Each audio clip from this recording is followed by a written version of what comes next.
Hello guys, welcome back to yet another episode of X facts, जहाँ पे आज मैं अपने एसएससी सीपीओ मेडिकल एक्सपीरियंस के बारे में बात करना चाहता हूँ। तो there are lot of people who called me and texted me to know about how was my medical experience. तो ये मेरा मेडिकल एक्सपीरियंस एसएससी सीपीओ 2019 का है, जहाँ मैंने सेंट्रल रीजन से बिलोंग करते हुए इलाहाबाद में जाके मेडिकल एक्सपीरियंस दिया। तो इस मेडिकल एक्सपीरियंस में जो सबसे पहले मैं आपको बताना चाहता हूँ, मेरे एक्सपीरियंस से इसको हम 3 पार्ट में बांटते हैं। सबसे पहला पार्ट जहाँ इन्वेस्टिगेशंस होती हैं, इन्वेस्टिगेशन से मेरा मतलब जहाँ आपका ब्लड टेस्ट होगा, आपका यूरिन टेस्ट होगा और आपका इनके थ्रू आपके बारे में थोड़ी जानने की कोशिश की जाएगी।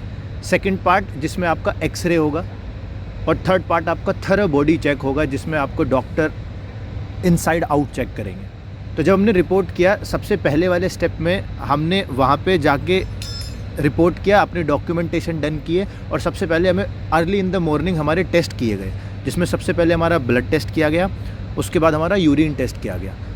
तो ब्लड टेस्ट में मेरा आपको एक सबसे बड़ा सजेशन ये है, जो हमें वहाँ पे जाके पता चला कि जब आप अपना ब्लड टेस्ट कराओगे या ब्लड टेस्ट दोगे, उससे पहले it is suggested to not to eat anything, क्योंकि जब आप कुछ नहीं खाओगे तो आपका शुगर लेवल में भी ज़्यादा आ जाए, जिस वजह से डॉक्टर भी आपको कंसल्ट करते हैं कि बिफोर योर ब्लड और urine test do not try to eat anything, it will be beneficial for you to get your good results in that report.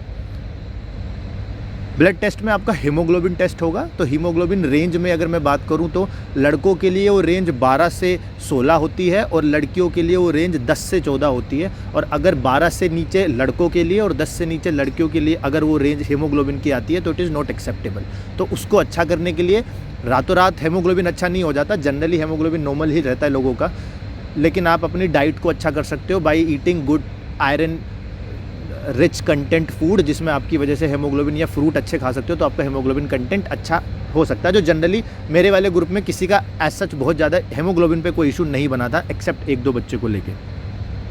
Urine test में आपके बेसिक शुगर लेवल चेक होता है, आपके RBCs तो नहीं है, आपकी प्रोटीन टेस्ट होते हैं जो बेसिक लगभग सब बच्चे क्लियर कर लेते हैं, तो यूरिन टेस्ट बहुत बड़ा इशू नहीं है। उसके बाद एक सबसे बड़ा रीज़न आता है आपका चेस्ट एक्सरे। चेस्ट एक्सरे में क्या होगा कि आपको, क्योंकि कंपोजिट हॉस्पिटल्स में मशीन्स नहीं होती और कंपोजिट हॉस्पिटल्स में मशीन की अनअवेलेबिलिटी की वजह से आपको लोड कर दिया जाएगा बसेस में और बस में आपको हॉस्पिटल में लेके जाया जाएगा, जो कि प्राइवेट हॉस्पिटल होगा। और उस प्राइवेट हॉस्पिटल में आपका मेडिकल चेकअप होगा, जिसमें आपका चेस्ट एक्सरे होगा। जिस टेस्ट एक्सरे में आपका ब्रोंकाइटिस टेस्ट होगा, या उसको अगर नॉर्मल लैंग्वेज में बोलूँ तो चेस्ट इन्फेक्शन बेसिकली। तो हमारे ग्रुप में सबसे ज़्यादा जो री मेडिकल या रिजेक्शन जो लोगों को मिले, रिजेक्शन तो नहीं मिले, जो री मेडिकल मिले लोगों को, वो चेस्ट इन्फेक्शन में मिले, क्योंकि उस टाइम पे लोगों को मे बी दिवाली की वजह से या पोल्यूशन की वजह से लोगों के पास बहुत ज़्यादा इशू आ रहे थे चेस्ट इन्फेक्शन के। तो मेक श्योर कि अगर आप स्मोकिंग करते हैं तो कुछ दिन मेडिकल से पहले स्मोकिंग ना करें। अगर आप कुछ और चीज़ें करते हैं, लेट्स से और चीज़ से मतलब मेरा आप रनिंग इन द ग्राउंड कर रहे हैं और आप उस एरिया में रह रहे हो जहाँ पे AQI लेवल थोड़ा सा ज़्यादा है, तो कोशिश करो कि मेडिकल से पहले कुछ दिन पहले आप रनिंग वनिंग ना करें उस लेवल की। हालांकि अपने आप को इंडोर एक्सरसाइजेज में इंडल्ज करना, क्योंकि उस वजह से आपके दूसरे इफेक्ट्स सही आएंगे, जो आपके मेडिकल रिपोर्ट्स, जो ब्लड रिपोर्ट्स आएंगी वो अच्छी आएंगी आपकी एक्सरसाइज करने पर। लेकिन अगर आप थोड़ा सा रनिंग अवॉइड करोगे, हालांकि बहुत बड़ा इशू नहीं है क्योंकि री मेडिकल में सारे लोग ब्रोंकाइटिस टेस्ट में क्लियर कर दिए गए थे। लेकिन अगर आपको री मेडिकल भी ना मिले, दैट इज़ ग्रेट, क्योंकि री मेडिकल मिलने के बाद आपको 4 से 5 दिन वहाँ रहना पड़ेगा। और इस चीज़ से याद आया, प्रिपेयर योरसेल्फ कि आपको वहाँ 4 से 5 दिन लग सकते हैं, उस प्लानिंग के साथ जाना।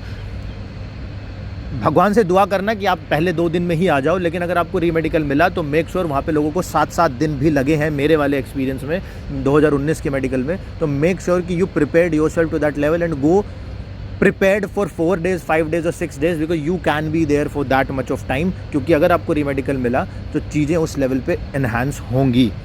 उसके बाद आपका प्रॉपर फिजिकल टेस्ट होगा, जिसमें आपको डॉक्टर थॉरली चेक करेंगे, आपके कपड़े वगैरह सब उतार के। तो उसमें आपका टेस्ट कैसे स्टार्ट होता है, वो टेस्ट सबसे पहले, अगर मैं आज हेड टू टो बात करता हूँ, तो आपके सर में कोई बेसिक इंजरी तो नहीं है। वो बेसिक इंजरी से अगर मैं आपकी बात करूं कि कोई आपको ऐसी चोट तो नहीं लगी जो बहुत ज़्यादा आज भी विजिबल है, या आपके सर के स्कल के हेड पे कोई, आपके स्कल में कोई डिफॉर्मिटी तो नहीं है, वो चेक करते हैं। वो बहुत बेसिक है, वो शायद किसी को नहीं होती, क्योंकि अगर वो है तो वो पास्ट में होनी चाहिए और ये टोटली रिकवर कर जाने चाहिए आप उससे, तब कोई इशू नहीं आता। उसके बाद अगर मैं थोड़ा सा नीचे आता हूँ तो सबसे बड़ा टेस्ट होता है आई टेस्ट, जिसमें मेजॉरिटी अगर रिजेक्शन बनते हैं तो eye is the major cause of a rejection, जिसमें आपके 4 से 5 टेस्ट होते हैं। सबसे पहला आई में टेस्ट होता है विजन टेस्ट। विजन टेस्ट में आपकी जो डोमिनेंट आई है, डोमिनेंट आई से मतलब अगर आप राइट हैंडेड हैं तो आपका राइट आई, अगर आप लेफ्ट हैंडेड हैं तो आपकी लेफ्ट आई 6/6 होनी चाहिए, यानी कि परफेक्ट होनी चाहिए। हाँ, आपकी नॉन डोमिनेंट आई जो कि आपकी दूसरी है आँख, वो 6/9 एक्सेप्टेबल है, यानी कि थोड़ा सा minute deformity will be acceptable in that non dominant eye but not in your dominant eye. So आपकी आँख 6/6 होना बहुत ज़्यादा ज़रूरी है, और उसके पास आपको कोई ऑप्शन नहीं है। वो मेक श्योर करें कि आप 6/6 हैं। हालांकि आँख के लिए एक लेसिक टेस्ट लोग कराते हैं, उसके बारे में I will tell about after some time. उसके बाद second test will be a myopia और हाइपरमेट्रोपिया, कि आपको नियर विज़न कैसा दिखता है और आपका फार विज़न कैसा है। नियर विज़न के लिए वो आपको न्यूज़पेपर पढ़ाते हैं, फार विज़न के लिए आपको एक जैसे डॉक्टर आप हॉस्पिटल्स में जाके अपनी आई टेस्ट कराते हैं तो एक 10 से 15 फीट दूर एक या तो चार्ट होता है, या वो जिससे आप हॉस्पिटल्स में आई टेस्ट वाला वो जो मशीन होती है वो होती है, जिसमें आपको वर्ड पढ़ाए जाते हैं शीशे में। तो 10 फीट दूर वो वेब से होगा और शीशे में पढ़ाया जाएगा तो लगभग 10 फीट और दूर हो जाएगा, तो लगभग 20 फीट जैसा आपको वो आई टेस्ट कराया जाएगा। इसमें हिंदी और इंग्लिश आपको दोनों पढ़ने होंगे। तो अगर आपने परफेक्टली पढ़ लिया तो यू विल बी फाइन, अगर आपने थोड़ा सा इशू किया तो there will be issue out of it. तीसरा टेस्ट होता है आपका स्क्विंट टेस्ट। तो डॉक्टर आपके पास एक पेन लेगा, उस पेन को आपकी आंखों के सामने ऐसे ले जाएगा, लेफ्ट में ले जाएगा, राइट में ले जाएगा, and doctor will ask you to focus on that pen so that he will able to know whether you are suffering from a squint test और not, you are suffering from squint disease, जिसमें आपके दोनों आई balls एक साथ नहीं काम करते, वो टेस्ट होता है बेसिकली। और एक सबसे बड़ा इशू आता है कलर ब्लाइंड टेस्ट का। कलर ब्लाइंड टेस्ट में एक बुकलेट होती है, जिस बुकलेट में, क्योंकि उसका कोई क्योर नहीं है, अगर आपको if you are colour blind, आप कलर ब्लाइंड हो, उसका कोई क्योर नहीं है और उस पर परमानेंट रिजेक्शन है, उस पर रीमेडिकल का भी इशू नहीं है, क्योंकि वो क्योर किया नहीं जा सकता। कलर ब्लाइंड में एक बुकलेट होगी, उस बुकलेट को आपको दिया जाएगा, उस बुकलेट को आपको बोला जाएगा कि ये चीज़ें पढ़िए। उसकी आपको है या नहीं, आप यूट्यूब पे बहुत सारी ऐसी वीडियो देख सकते हो जिसमें कलर ब्लाइंड बुक उसी बुकलेट के लेके लोगों ने वीडियो बनाई हुई है, और उसमें क्या आप वो वर्ड्स पढ़ पा रहे हो या नहीं पढ़ पा रहे हो, कलर कॉम्बिनेशन में लिखे हुए होते हैं। अगर आप पढ़ पा रहे हो तो you are not suffering with colour blind, अगर आप नहीं कर पा रहे हो तो you may be suffering from colour blind, तो you have to check that thing on your end. अब एक कंसर्न आता है उन लोगों को जो ऑलरेडी सफ़र कर रहे हैं अपनी आँख की रोशनी को लेके, और वो चाहते हैं कि लेसिक टेस्ट के बारे में क्या है। तो जो मेरा एक्सपीरियंस है, मेरे साथ एक मेरे फ्रेंड थे जिन्होंने लेसिक कराया था, तो लेसिक का ये एक्सपीरियंस है कि जब आपका मेडिकल होता है तो medical got checked by normal doctor with simple torch, and his experience he does not check your eyes with any kind of special machines. तो अगर आप मेडिकल में से पहले अपने लेसिक को करा के चले जाते हो और आप वो सारी चीज़ें फॉर्मेलिटी पूरी कर देते हो जो आपको करा रहे हैं, या कि न्यूज़पेपर पढ़ा रहे हैं या फार डिस्टेंस पढ़ा रहे हैं, अगर वो आप कर पाते हो तो आपका लेसिक टेस्ट नहीं होगा and you will be through. लेकिन अगर आपको किसी भी इशू में रीमेडिकल मिला और रीमेडिकल आपने लेसिक कराया हुआ है तो रीमेडिकल मशीन से चेक होगा, और उस मोमेंट पे आपको हो सकता है कि लेसिक में आपको रिजेक्ट कर दिया जाए। ये है सिंपल लेसिक ऑपरेशन का। आप उसको करा सकते हो, लेकिन अगर आप मेडिकल थ्रू कर जाते हो तो बहुत सारे ऐसे लोग हैं जिन्होंने कराया और मेडिकली थ्रू हो गए हैं तो उनको कोई इशू नहीं आया। लेकिन अगर आप medically due to any of the reason, इसका मतलब आपका लेसिक सही नहीं हुआ है, तभी आप नहीं रीड कर पाओगे। तो अगर आपका लेसिक ठीक हो गया तो आप रीड कर पाओगे और आप रीमेडिकल में नहीं जाओगे। That is the major things about eyes. उसके बाद आपका ईयर टेस्ट होगा। तो ईयर टेस्ट की अगर मैं बात करूँ तो ईयर टेस्ट बेसिक टेस्ट होता है जिसमें आपका हियरिंग टेस्ट होगा। तो आपको पता भी नहीं चलेगा आपका ईयर टेस्ट कब हो गया, क्योंकि डॉक्टर जब आप अंदर जाओगे रूम में, डॉक्टर आपसे जनरली बात करेगा कि कैसे हो, कहाँ से आए हो, कहाँ से पढ़े हो, और अगर आप उसकी बात का सही से जवाब दे पा रहे हो तो you are able to hear him properly, तो आपको कोई कंसर्न नहीं आता। और कान में वो आपको टॉर्च मार के ये भी देखता है कि आपके कान में कोई ओवरफ्लो या कान के पर्दे में तो कोई छेद नहीं है। तो ये मेक श्योर करना कि आपके कान में 2 टाइप ऑफ डिफॉर्मिटी होती हैं। एक डिफॉर्मिटी होती है कि आपके कान के पर्दे पे एक स्पॉट है, तो मे बी अगर आप अपने ईयर वैक्स वगैरह जब क्लीन कराने जाओगे वो क्लीन करा के जाना। तो जब आप अपना ईयर वैक्स क्लीन कराने जाओगे तो डॉक्टर मे भी आपको बोल दे कि आपके कान पे एक स्पॉट है, वो कुछ भी नहीं होता। अगर आपका बचपने में कभी कान मान में से कुछ बहना वहना का सीन निकल रहा होता है तो उस टाइम पे आपके कान पे एक स्पॉट रह जाता है बिकॉज ऑफ प्रॉपर क्लीनिंग की ना वजह से। तो उस वजह से आपको डर लगता है कि आपको रिजेक्शन ना मिल जाए। ऐसा रिजेक्शन केवल इंडियन एयरफोर्स के पायलट्स को मिलता है, सेंट्रल आर्म पुलिस फोर्सेज में ऐसा नहीं होता। तो आपके कान के पर्दे में छेद नहीं होना चाहिए, अगर वो नहीं है तो you will be selected, do not worry about it. हाँ, आपके कुछ लोगों ने आपको देखा होगा कि कई बार 3 कान निकल रहे होते हैं, एक एक्स्ट्रा कान निकल रहा होता है, ये एक रिजेक्शन का पॉइंट बनता है मेडिकल में। तो अगर आपको वो है तो आप प्लीज़ वो देख के जाइएगा। अब आ जाते हैं नाक पे। नाक का सबसे बड़ा कंसर्न है डीएनएस। तो DNS stand for deviated naval septum. तो जो आपका नाक की हड्डी है वो तिरछी होती है। उसके तिरछे होने की वजह से आपको जब आप हाई एल्टीट्यूड पे जाओगे तो you will feel difficulty in breathing, उस वजह से आपको रिजेक्शन मिलता है। तो मेक श्योर अगर आप डॉक्टर को चेकअप करा के जाएँ। हालाँकि बहुत सारी चीज़ें जो मैं अभी इशू बता रहा हूँ वो सारे माइल्ड लेवल पे एक्सेप्टेबल हैं। तो आपका डीएनएस माइल्ड लेवल पे एक्सेप्टेबल होता है। हाँ, बहुत ज़्यादा ट्विस्टेड है आपकी बोन तो शायद वो एक्सेप्टेबल नहीं होगा, एल्स आपका डीएनएस माइल्ड लेवल पे एक्सेप्टेबल होता है। उसके बाद आ जाते हैं टीथ पे। तो आपके टीथ के लगभग 22 पॉइंट्स मिलते हैं जिसमें आपके टाइप्स ऑफ टीथ्स होते हैं। तो आपके उसमें मोलार टीथ होते हैं, प्रीमोलार टीथ होते हैं, कैनाइन टीथ्स होते हैं। तो उसमें डॉक्टर आपको पॉइंट्स देते हैं। तो आपके मोलार जो आपके पीछे वाले पार्ट के 4 दांत होते हैं तो उनको देख के उसको 4 पॉइंट दे देता है। आपके आगे वाले दांत है नहीं है उसको देख के वो 3-4 पॉइंट मिलते हैं। ऐसे मिला के 22 पॉइंट मिलते हैं और आपको थ्रू करने के लिए 22 में से 14 नंबर चाहिए होते हैं, जो कि कोई भी पास कर लेता है इजीली। अगर आपके दांत टूटे हुए भी होते हैं तो भी आपके 2-4 पॉइंट कम होकर 14 से ऊपर ही हो जाते हैं, तो वो बहुत बड़ा कंसर्न नहीं है। दांतों में भी बहुत इजीली आप क्लियर कर जाते हो। अगर आपके टूटे भी हुए हैं, आपने फिलिंग भी कराई हुई है, कोई कंसर्न नहीं है। मेरे एक्सपीरियंस में कोई बच्चा दांतों को लेके बाहर नहीं हुआ, which is not a big problem at all. उसके बाद आते हैं आपके चेस्ट पे। तो चेस्ट में आपका बेसिक डिफॉर्मिटी टेस्ट होता है कि आपके चेस्ट के दोनों पार्ट प्रॉपर हैं या नहीं है, यानी कि आपके दोनों जो चेस्ट के दोनों वाले पार्ट हैं वो इक्वल है नहीं है, पहला। दूसरा, आपकी कोई चेस्ट में डिफॉर्मिटी तो नहीं है, किसी किसी के चेस्ट में एक प्रॉपर बल्जिंग पार्ट बन जाता है वो तो नहीं है, या आपके कोई चेस्ट में गड्ढा तो नहीं है, उसका टेस्ट होता है। बेसिकली डॉक्टर आपको हाथ से टच करके टेस्ट करता है। तो आपके जो दोनों साइज़ हैं वो बराबर हैं नहीं है, या किसी किसी के साथ एक ये भी इशू होने लगता है कि उनको एक्सेसिवली बढ़ने लगती हैं उनकी चेस्ट, लड़कों की, वो एक्सेप्टेबल नहीं है, वो डॉक्टर चेक करते हैं। तो वो आपको देख के चलना है कि आपकी चेस्ट प्रॉपर है या नहीं है। वो बेसिक टेस्ट होता है, उसमें भी कोई बहुत बड़ा इशू नहीं बनता। फिर उसके बाद आपके होते हैं फिंगर टेस्ट। फिंगर टेस्ट में बेसिकली डॉक्टर आपके 2-3 टेस्ट करता है। एक ट्रेमर टेस्ट करता है। ट्रेमर मतलब आपको हाथ को ऐसे करा दिया जाएगा, उस पर पेन या कुछ रख दिया जाएगा और दोनों हाथ ऐसे करा दिए जाएंगे और डॉक्टर उस पर पेन रख के देखेगा कि आपका पेन गिर तो नहीं रहा या आपका कोई ऐसा कंसर्न तो नहीं है। अगर आपका पेन गिर रहा है तो बहुत ज़्यादा ट्रेमर है, और आपका पेन नहीं गिर रहा तो कोई कंसर्न नहीं है। तो बहुत ज़्यादा ट्रेमर को भी देखना है। आपकी प्रॉपर उंगलियां आप बंद कर पा रहे हो या नहीं कर पा रहे हो, थंब को ऐसे दबा पा रहे हो या नहीं दबा पा रहे हो, या आपकी प्रॉपर उंगलियां फंक्शन कर रही हैं नहीं कर रही हैं, आपका रिस्ट प्रॉपर काम कर रहा है नहीं कर रहा है, आगे पीछे, वो डॉक्टर सब करा के देखता है। तो वो बेसिक टेस्ट है, वो टेस्ट होता है।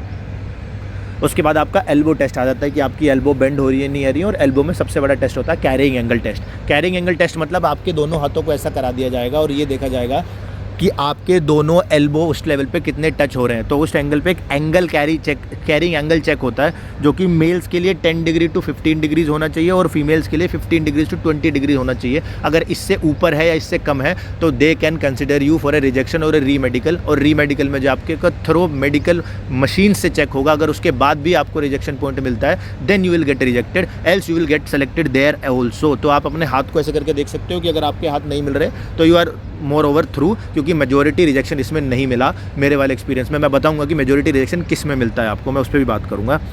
उसके बाद आपका एब्डोमेन टेस्ट होता है। एब्डोमेन टेस्ट में आपको प्रॉपर कपड़े उतरवा दिए जाते हैं और एब्डोमेन टेस्ट में डॉक्टर आपको दबा के देखता है, आपको प्रॉपर चेकआउट करता है कि आपका कोई ऑपरेशन तो नहीं हुआ, कोई आपकी लाइफ में ऐसा कोई स्कार तो नहीं है जो विजिबल है। हाँ, अगर आपका कोई लाइफ में कभी कोई ऑपरेशन हुआ है तो make sure you carry the documents of that operation with you, ताकि उस ऑपरेशन का जस्टिफिकेशन आप डॉक्टर को दे सको कि ये ऑपरेशन हुआ था उस टाइम पहले और आज मैं टोटली क्योर्ड हूँ। वो चेक करता है डॉक्टर। उसके बाद डॉक्टर आपके कोई हर्निया का ऑपरेशन या कभी हुआ था या नहीं हुआ था वो वाली चेक करता है। अगर आपको कभी हर्निया का ऑपरेशन हुआ भी है तो कोई प्रॉब्लम नहीं है, आप प्रॉपरली उस चीज़ से क्योर कर चुके हों और उस ऑपरेशन को हुए एटलीस्ट 180 दिन हो चुके हों, वो एक्सेप्टेबिलिटी है। हाँ, अगर आपका रीसेंट हर्निया है तो that may consider as a issue. अगर 180 दिन से पहले और आपने प्रॉपरली क्योर कर लिया हर्निया को तो भी कोई प्रॉपर कंसर्न नहीं है। अब आपके आ जाते हैं लोअर साइड्स पे। लोअर साइड्स में आपकी लेग्स, आपके फीट्स, आपकी ये सारी चीज़ें। लेकिन मैं अपर साइड पे एक चीज़ और बात करता हूँ, आपका हार्ट। तो ये बहुत मेजर है। तो हार्ट के लिए सबसे पहले आपका एक पल्स टेस्ट होता है। पल्स टेस्ट के लिए आपको क्या कराया जाएगा, आपको सबसे पहले जब आप रूम में अंदर जाओगे आपका बेसिक पल्स टेस्ट होगा जब आप बिल्कुल रेस्ट सिचुएशन में होंगे। जब आप रेस्ट सिचुएशन में होंगे तो आपकी पल्स ले ली जाएगी। फिर उसके बाद आपको प्रॉपर उस रूम के अंदर एक्सरसाइज करने के लिए बोला जाएगा, मे बी पुशअप करने के लिए या स्क्वाट्स करने के लिए या जंप करने के लिए, जनरली जंप करने के लिए बोला जाता है। तब आपकी हार्ट बीट बढ़ती है। तो डॉक्टर आपको ये चेक करता है कि अब आपकी हार्ट बीट कहाँ चली गई। उसके बाद आपको डॉक्टर फिर से कुछ मिनट के लिए 4-3 मिनट के लिए रेस्ट करने के लिए बोलेगा और फिर आपकी एक पल्स फिर से लेगा और फिर ये देखेगा कि अब आपका हार्ट रेट कहाँ आ गया है। तो डॉक्टर बेसिकली ये चेक करता है कि आपका हार्ट रेट कितना जल्दी रिकवर कर रहा है, वो मैटर करता है। ये मैटर नहीं करता कि आपका हार्ट रेट कितना शूट कर रहा है। जनरली मेरे को ये मिसकंसेप्शन था कि आपका हार्ट रेट कितना जल्दी शूट कर रहा है, तो मेरे को बताया गया था लोगों ने कि वो एक्सरसाइज कम करना, लेकिन वो आपको डांटेंगे अगर आप उसको ढीला करोगे। वो आपको जंप ज़्यादा तेज़ कराएंगे, आपको स्क्वाट्स ज़्यादा तेज़ लगवाएंगे ताकि आपका हार्ट रेट शूट करे, क्योंकि वो चेक कर रहे हैं कि हार्ट रेट शूट करके वापस रिकवर कितनी जल्दी कर पा रहा है, ये नहीं कि कितना ऊपर जा पा रहा है। उसके बाद जो सबसे डेडली टेस्ट होता है वो होता है आपका ब्लड प्रेशर टेस्ट। वो डेडली इसलिए है क्योंकि लोग तरह तरह की वीडियो देख के, तरह तरह के नेगेटिव एक्सपीरियंस देख के इतने नेगेटिव होके जाते हैं और वहाँ पे आपका ब्लड प्रेशर हाई आता है। मेरे ग्रुप में सबसे ज़्यादा रिजेक्शन ब्लड प्रेशर पे बना लोगों का, जिसमें एक सिंपल बंदा जो बिल्कुल फिट है, जो बिल्कुल एग्जाइल है, सारी चीज़ें हैं उसके पास उसका ब्लड प्रेशर कंट्रोल नहीं है, क्योंकि वो एंग्जाइटी में है, वो डर में है, वो सिलेक्शन के, और उसका 160 170 तक बीपी शूट कर गया अपर वाला, जो कि एक्सेप्टेबल नहीं है। वो एक्सेप्टेबल लगभग 90 से 120 130 करते हैं, और अपर वाला वो 140 तक भी एक्सेप्ट कर लेते हैं, लेकिन 140 से ऊपर वो इशू बनाने शुरू कर देते हैं। लोगों के 160 170 70 तक बैठे बैठे एंग्जाइटी की वजह से ब्लड प्रेशर में इशू बनता है। और ब्लड प्रेशर में आपका ऐसा नहीं है एक रीडिंग ली और बीपी में आपको रिजेक्ट कर दिया जाएगा, उसके बाद आपको फिर रेस्ट करने के लिए बोला जाएगा, 2-4 घंटे बाद फिर रीडिंग ली जाएगी, फिर एक बार और चेकिंग की जाएगी, एक बार और फिर चेकिंग की जाएगी, उसके बाद भी अगर बीपी नहीं आएगा फिर आपको री मेडिकल मिलेगा, री मेडिकल के बाद आपको एडमिट कर लिया जाएगा। 2 दिन के लिए आपको प्रॉपर मेडिकल टेस्ट में केवल आपका बीपी ही लिया जाएगा। लेकिन उसके बाद भी बहुत सारे ऐसे लोग हैं वो एंग्जाइटी में अपने बीपी को कंट्रोल नहीं कर पाते और उनको कोई बीपी का इशू नहीं होता। तो एक से humble request to you all, please go with a fresh mind. बहुत बड़ी हवा नहीं है, सिंपल मेडिकल है जिसको बहुत बड़ा हवा बना दिया गया है because of the availability of this steps of YouTubes and messages and everything. Do not go gung ho about it, it's very normal process. आपको कोई लगता है आपको बिल्कुल ईजी प्रोसेस है या आपको कोई इशू है, तो वो इशू बहुत बड़ा हो सकता है अपनी लाइफ में, नहीं तो आपको कोई इशू नहीं है। अगर आपको लगता है आप फिट हो तो आप बिल्कुल फिट हो, मेरे से लिखवा के ले लो, आपको कुछ भी नहीं है। मेजॉरिटी सिलेक्शन होता है, रिजेक्शन नहीं होता। अब आपके बिलो वाले पार्ट पे आ जाता हूँ। तो बिलो वाले पार्ट पे आपका नोकनी चेक होता है। नोकनी में बहुत बड़ा कंसर्न आता है, हर आदमी लगता है कि मेरे को मैं घुटने मिला के फीट मिला के चेक करूँ या फीट हटा के चेक करूँ। तो जनरली आपके एड़ियाँ मिलाई जाती हैं, फीट को खोला जाता है और उस टाइम पे आपके कितने घुटने मिलते हैं नहीं मिलते वो देखा जाता है। अगर वो मिलते हैं तो भी आपको रिजेक्शन नहीं मिलता, फिर आपको री मेडिकल में थॉरली मशीन से चेक किया जाता है, फिर आपको री मेडिकल मिलता है और फिर आपको रिजेक्शन मिलेगा अगर आप वहाँ पे भी डिस्क्वालीफाई हो जाते हो तो। नहीं तो आपको कोई ईज़िली आपको बाहर नहीं निकाल सकता। एक आपका फ्लैट फुट का टेस्ट होता है जिसको आप घर में भी चेक कर सकते हो। जनरली वो आपको ऐसे उठवा के टेस्ट, आपका पैर उठा के टेस्ट करते हैं। पैर उठा के टेस्ट करते हो, देखते हैं कि आपका प्रॉपर शेप है नहीं, डॉक्टर उसी से पहचान लेता है कि प्रॉपर शेप है या नहीं है।